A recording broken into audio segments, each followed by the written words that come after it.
오늘의 말씀은 마태복음 6장 9절 말씀입니다. 읽겠습니다. 그러므로 너희는 이렇게 기도하라. 하늘에 계신 우리 아버지여, 이름이 거룩히 여김을 받으시오며. 아멘. 주기도문의 시작은 하늘에 계신 우리 아버지여라고 하나님을 부르면서 시작을 하고 있습니다. 우리의 기도는 분명하고 구체적인 대상을 부르면서 시작합니다. 그냥 막연히 그냥 혼잣말을 하거나 책을 읽은 것 같은 그러한 것이 아닙니다. 기도는 눈에 보이지 않지만 분명하고 구체적인 대상, 하나님을 향해서 하는 것입니다. 그런데 그 대상을 우리 예수님은 하늘에 계신 우리 아버지라고 부르십니다. 여기서 하늘은 무슨 의미가 있을까요? 고대 히브리인들의 관점에서는 새들이 날아다니고 비행기가 날아다니는 이 공간을 궁창이라고 불렀습니다. 그리고 그 궁창 너머에 물과 같은 공간이 있다고 생각을 했던 것 같습니다. 구약 성경의 표현을 보면은 하늘에 창이 열리고 비가 내렸다는 표현들이 있죠. 그리고 그 너머에 하늘이 있다고 생각을 한 것 같습니다.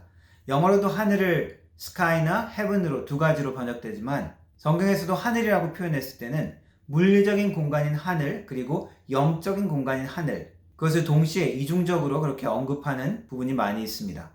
그 이유는 우리가 충분히 이해할 수 있습니다. 고대인들에게 있어서 하늘은 아주 높고 도달하기 힘든 곳입니다. 끝을 알 수 없고 광대한 공간이죠. 그래서 하늘이라고 언급했을 때는 무한한 곳, 우리의 이해를 넘어선 곳, 인간으로서는 파악하기 힘들고 이해할 수 없는, 도달할 수 없는 신비스러운 곳, 결국 초월적이며 영적인 공간으로 이해할 수밖에 없습니다. 현대인들도 고대인들보다는 더 많은 이해를 하고 있지만 여전히 하늘, 우주는 미지의 공간입니다. 신비한 공간이죠. 그래서 주기도문 첫 부분에서 예수님께서 하늘에 계신 하나님으로 묘사한 것은 성경적인 표현이고 그리고 자연스러운 표현이라고 할 수 있습니다. 그래서 여기서 말하는 하늘은 물리적인 가시적인 공간의 그런 하늘이 아니라 영적이고 초월적인 공간, 하나님의 임재와 통치가 있는 곳, 종종 우리가 하나님의 나라라고 부를 수 있는, 천국이라고 부를 수 있는 그러한 곳을 의미한다고 할 수 있습니다. 유대인들에게 있어서 하늘로부터 온 것이라는 것은 하나님의 신적인 계시와 권위를 상징하는 것입니다. 하늘에 계신 하나님이라는 것은 그런 어떤 공간된 한정된 곳에만 계신 분이라기보다는 초월적이며 무한한 능력을 가지신 분을 의미하는 것입니다.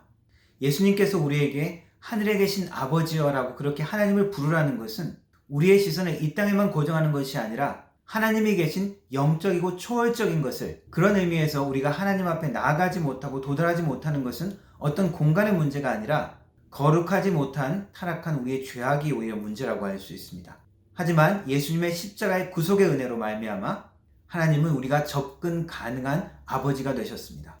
우리가 예수님을 따르고 예수님을 우리의 주인으로 영접하는 순간, 우리의 죄악의 문제를 그분께 의탁하는 순간 우리의 운명은 이 땅이 아니라 하늘에 속한 자가 되어집니다. 또한 하늘의 아버지가 계시다는 것은 우리의 본향이, 우리의 본질이 하늘이 되는 것입니다. 종종 우리는 이 땅의 편안함과 만족 때문에 하늘나라, 천국을 쉽게 잊어버리는 경향이 있습니다. 혹은 이 땅의 두려움과 염려 때문에 우리에게 주어진 하늘의 약속과 소망을 잃어버리는 경우도 많이 있습니다. 이제 우리의 운명은 하나님의 자녀로 영원을 향해서 불려진 하늘에 우리의 본질이 있다는 것을 우리가 기억해야 합니다.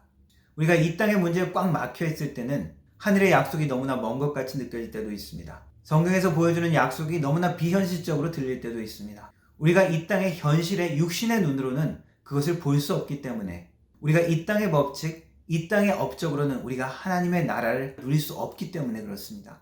우리에게 하늘에 계신 아버지라고 부르라는 것은 우리의 눈과 시선을 다시 한번 위로, 하늘로 향하라는 것입니다.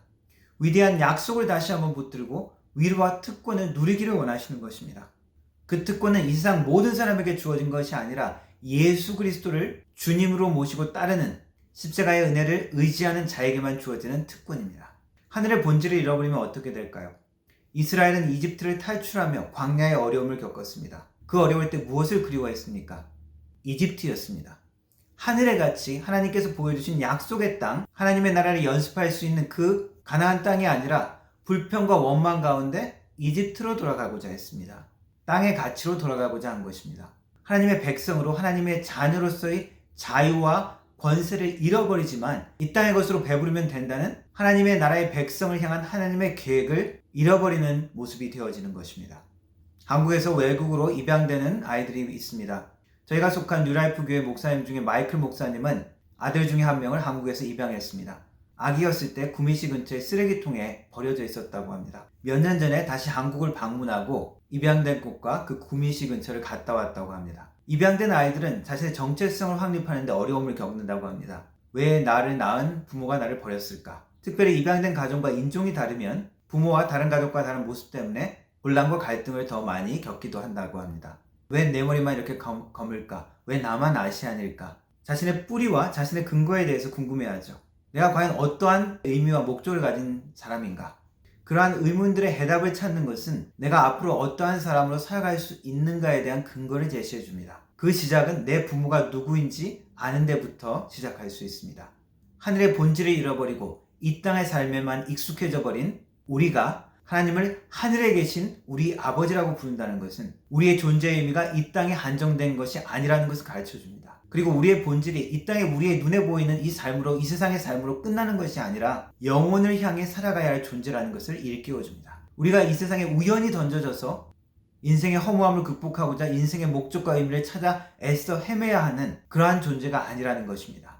우리는 이미 예수 그리스도의 십자가로 인해서 죄된 삶에서 거룩함으로 불려진 자이고 죽음에서 생명으로 불려진 자이고 이 땅의 삶에서 하늘의 삶으로 불려진 자입니다.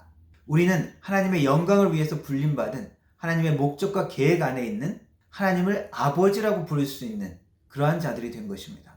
우리는 이제 영원한 하나님께 속한 자가 된 것입니다. 우리가 하늘에 계신 아버지여라고 부를 때 우리는 영원하며 영광스러운 하늘나라의 백성으로 우리를 다시 한번 기억하는 것입니다. 그 은혜와 특권을 누리는 우리의 기도가 되기를 주님의 이름으로 축원합니다. 기도하겠습니다. 예수 그리스도의 십자가로 인하여 하늘에 계신 우리 아버지를 부를 수 있는 특권을 우리에게 허락하심을 감사합니다. 하늘에 계신 아버지를 부를 때마다 우리의 본질과 인생의 목적이 영원하고 영광스러운 하늘나라의 것임을 기억할 수 있는 우리의 삶이 되게 하여 주옵소서. 예수님의 이름으로 기도합니다. 아멘.